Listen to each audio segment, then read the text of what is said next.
It started like so many weird things in my life because of my shitty car. A 2008 Honda Civic that had seen better days, way better days. The check engine light was basically a permanent fixture on the dashboard, a little amber eye that judged me every time I turned the key. It was leaking something, oil probably, or maybe just its will to live, and the whole thing had a faint, sad smell of stale coffee and defeat. But it was mine, and it got me from my apartment in Koreatown to my job at a graphic design firm in Culver City. This particular Thursday I'd promised my girlfriend Vanessa I'd pick her up after her yoga class in West Hollywood. That we were supposed to go to some new vegan place she'd been raving about. That I was running late as usual, and the car was caked in a fine layer of that unique Los Angeles grime, a mixture of dust, smog and existential dread that I knew Vanessa would wrinkle her perfect nose at it. She had a thing about cleanliness, an almost pathological need for order that my life constantly threatened to disrupt. So I figured I'd swing by a car wash. Not some fancy detail place, just a quick drive-through to get the worst of it off. That I pulled up to the first one I saw on Santa Monica Boulevard. The Melrose Wash. It was one of those older, automated places with a big foam tunnel you drive into. The sign was a faded neon bubble that flickered weakly in the afternoon. It looked cheap and fast. Perfect. I pulled into the lane, paid the bored-looking kid in the booth, and rolled forward into the mouth of the tunnel. The world outside vanished, replaced by a cacophony of whirring brushes and the hiss of water. Thick, blue foam slathered the windshield, plunging everything into a surreal, azure gloom. I remember leaning back in my seat, closing my eyes for a second, just listening to the rhythmic thump-thump-thump of the cloth strips beating against the sea air. It was weirdly soothing. That's when I saw him. Or I think I saw him. Through the thick, sudsy curtain on my driver's side window, I glimpsed a figure standing just inside the tunnel, past the initial brushes. It was a man, tall and thin, dressed in dark, wet-looking clothes. That he was just standing there, perfectly still, as the machinery roared around him. It was so bizarre, so out of place, that my brain refused to process it for a second. A worker? But why would anyone be standing in the active wash tunnel? It was dangerous, insane. I sat up straight, wiping a clear spot on the fogged-up glass with my sleeve. I squinted. The figure was gone.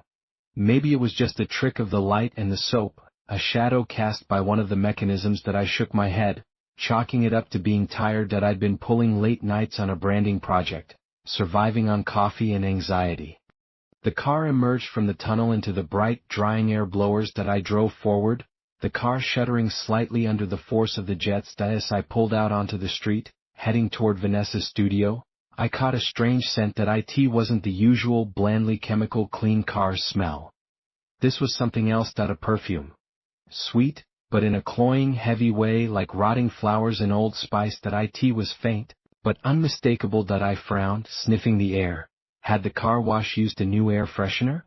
A weird one. I glanced in my rearview mirror to check the back seat, a habit born from a lifetime of watching horror movies. Nothing.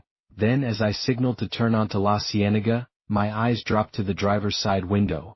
There was. A handprint, clear as day, etched into the freshly cleaned glass. It was large, a man's hand I'd guess. But it was wrong. The fingers were too long, too slender. The palm was narrow, and it was positioned high on the window as if someone had been leaning against the car from the outside, peering in. But that was impossible. I'd just come through a high-pressure wash. Any mark should have been obliterated. A cold knot tightened in my stomach, the figure in the tunnel, this handprint, the smell. I felt a prickle on the back of my neck. I reached out and touched the glass. It was cold. Ice cold. Despite the warm LA afternoon. I snatched my hand back. By the time I pulled up outside the sleek, minimalist yoga studio, I'd almost convinced myself I was being ridiculous. The figure was a shadow. The smell was a new air freshener. The handprint was for me somehow, maybe when I was wiping the fog away. The coldness was just my imagination, fueled by a long week. I took a deep breath and tried to push it all out of my mind. Then the studio door opened and Vanessa walked out. God, she was a vision. Even after an hour of contorting herself into a sweaty pretzel, she looked like she'd just stepped out of a magazine. Her dark hair was piled up in a messy but perfect bun. Tendrils clinging to her damp neck. She wore those high-waisted black leggings that hugged every curve of her hips and ass, and a tight slate gray tank top. As she walked toward the car, I could see the way her breasts moved, firm and confident, the fabric stretching taut across them. Her face was flushed, her cheekbones high and sharp, her lips glossy even without makeup. She had this way of moving, a slow, deliberate sway of her hips that was pure, unconscious power. It always hit me right in the gut. She slid into the passenger seat, bringing with her a cloud of clean sweat, lavender, and expensive matte spray. She leaned over to kiss me, her hand on my thigh. Her skin was warm, vibrant. For a moment, the weirdness of the last 15 minutes faded. "Hey you," she said, her voice a little husky from the workout.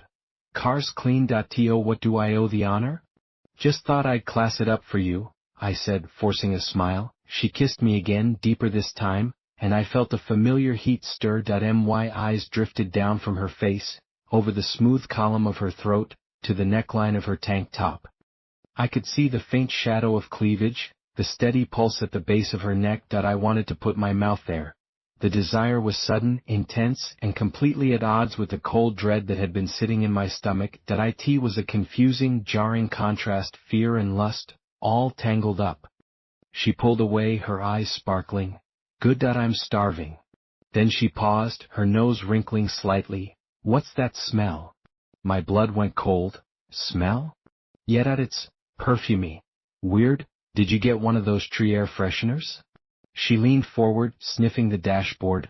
"Must be from the car wash," I said, my voice tighter than I intended. "How did it's kind of gross. Smells like my gray-tant's house." She settled back into her seat, buckling her seatbelt. Her eyes scanned the interior, and then they fixed on the window. On the handprint. "What's that?" she asked, pointing. "Oh, that. I must have leaned on the glass when it was foggy." The lie came out easily, but it felt flimsy. Vanessa leaned closer to me, peering at the print. Her shoulder pressed against mine. I could feel the heat of her body through my shirt. Her hair brushed my cheek, and that lavender scent filled my senses, momentarily overpowering the cloying perfume. I found myself staring at the delicate shell of her ear, the fine hairs on her neck. I wanted to forget about the handprint, forget about the car wash, just pull her into the back seat and lose myself in her. The thought was so vivid, so inappropriate given the circumstances, that I felt a flush of guilt. "That's a weird place to put your hand," she murmured, her brow furrowed. She reached out, just as I had, and touched the glass. Her fingers, with their perfectly manicured pale pink nails, hovered just over the print. "It's freezing." She looked at me, her playful expression gone, replaced by a flicker of something else. Concern? Unease? "Are you okay, Marcus? You seem jumpy." "I'm fine," I said too quickly. "Just tired. Long week. Let's go get some food." I put the car in drive and pulled out into traffic, trying to ignore the cold spot on the window that felt like it was radiating a chill right through the side of my face. Dinner was a strained affair. I couldn't concentrate. The strange perfume seemed to have seeped into the very fabric of the car, a persistent, sickly sweet ghost. Every time I glanced at the window, the handprint was there, a silent accusation. Vanessa chatted about her class, about a friend's drama, about a movie she wanted to see, but I was only listening. My mind was back in that blue foam tunnel, fixated on that still, dark figure. I kept catching myself staring at Vanessa, not hearing her words, but just watching the way her full lips moved, the way her throat worked when she swallowed a sip of water, the way her hand rested on the table, her fingers long and elegant. I'd imagine what it would feel like to have those hands on me, to shut out the creeping fear with physical sensation. It was a desperate, animal impulse. The horror was making me feel predatory, and I hated it. After dinner, I dropped her off at her place in Los Feliz. We kissed goodbye, but it was distracted on both our parts. "Call me if you can't sleep," she said, her eyes searching mine. "You really don't seem okay." "I will. Love you." "Love you too." I watched her walk up the path to her apartment building. The way her jeans hugged the curve of her hips and the shape of her calves as she climbed the steps was hypnotic. Then the door closed and I was alone. The drive home was quiet. Too quiet. The perfume seemed stronger in the empty car. I turned on the radio, but it was just static between stations, a hissing white noise that felt menacing. I switched it off. The silence was worse. It was a heavy, listening silence. I found myself checking the rearview mirror constantly, half expecting to see that tall, thin figure sitting in the back seat. When I got home to my cramped Koreatown apartment, the first thing I did was grab a bottle of glass cleaner and a rag that I went back down to the street where my car was parked under a flickering sodium vapor light that I sprayed the driver's side window liberally and scrubbed at the handprint. The cleaner dripped down the glass, but the print remained that it wasn't on the outside, that it was on the inside. My breath caught in my throat. That was impossible, that I hadn't touched the inside of the window, that I leaned in, my face close to the glass. The print was perfectly defined, every whorl and line of the fingertip visible, that it looked like it had been etched into the surface. And it was still cold to the touch, a localized patch of winter in the warm night air. I stumbled back into my apartment, my heart hammering, that I poured myself a whiskey, my hands shaking so badly I sloshed it onto the counter, that I tried to rationalize it, that a defect in the glass? Some kind of chemical reaction from the car wash soap? But the figure, the smell, it all connected into a narrative I didn't want to believe. I fell into a fitful sleep on my couch, plagued by dreams of blue foam and long, cold fingers. The next morning, Friday, I called in sick to work, that I couldn't face the drive, couldn't face sitting in that car, that I needed to do something, that I needed to go back. Around noon, the bright California sun doing little to dispel the chill I felt, I took an Uber back to the Melrose Wash. I had to see it in the daylight, that I had to prove to myself it was just a place. The place looked even more mundane by day. The flickering neon sign was off. The kid in the booth was different, a girl with purple hair listening to music through massive headphones. Cars went through the tunnel, emerging shiny and wet, that it was just a car wash. I stood across the street for a long time watching. Nothing seemed out of the ordinary, that I felt stupid. Maybe I was having some kind of stress-induced episode, that I decided to go through the wash again, that a test, that if nothing happened, I could write the whole thing off as a weird hallucination, that I crossed the street, paid the girl, and guided my Civic into the tunnel. My knuckles were white on the steering wheel, as the blue foam enveloped the car. My eyes darted to the left, to the spot where I'd seen the figure. Nothing, just the swirling brushes and the hissing water. Relief washed over me, that it was all in my head, that I was an idiot, that I let out a long breath I didn't realize I'd been holding. And then I saw him. Not a glimpse, not a shadow, that he was there, clear as day, standing between two of the large rotating brushes, the same tall, thin man. His clothes were dark and clung to him, soaked, his face was pale and gaunt, his hair plastered to his skull. But his eyes, they were the worst part, they were dark, hollow pits. And they were fixed directly on me. He didn't move, that he just stood there, immune to the machinery that passed through him, the water and foam seeming to have no effect, that he was smiling, that it was a small, thin smile that didn't reach his eyes. That I slammed on the brakes. The car jerked to a halt inside the roaring tunnel, that an alarm started blaring. The machinery ground to a stop, that I was hyperventilating, staring at the spot where he'd been. He was gone again. The purple-haired girl from the booth was suddenly at my window, rapping on the glass, her face alarmed. "Hey! You can't stop in there. You'll break the machine." I fumbled to roll down the window. I saw someone. In the tunnel. She peered past me into the tunnel, then back at me with a mixture of annoyance and pity. "Dude, there's no one in there. It's automated. You okay?